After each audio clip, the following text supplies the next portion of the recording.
मेंढर से है, जहां वाक़े जाबा इलाके में एक दुकान में चोरी का वाकया पेश आया। दुकानदार का इल्जाम है कि गुज़िश्ता एक माह में दूसरी बार इसकी दुकान पर चोरी हुई है।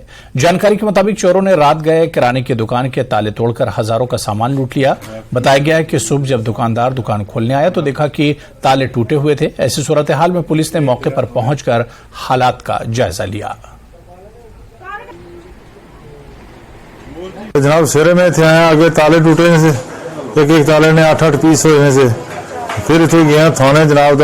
पिछली बारी 13 तरीक की चोरी हुई मेरी, पिछले महीने नहीं, तो मैं पुलिस ही दसिया, कोई मेरा हाल चाल कोई नहीं निकलिया शिकलिया। इस बार फिर पुलिस आई, फिर ताले शाले चाहिए ली है। अंदरों समान गया था 8-10 हज़ार रुपये ना गले चु गया नगद, तो बाकी 5 सिलेंडर गए, 2 थोड़े चावलों से, 3 क्रेट बड़े ठंडे ने से, इस तरह समान मेरा अंदरों काफी निकलिया था। आज ही रिपोर्ट थी आए तो ताले शाले पुलिस वाले ले गए थी।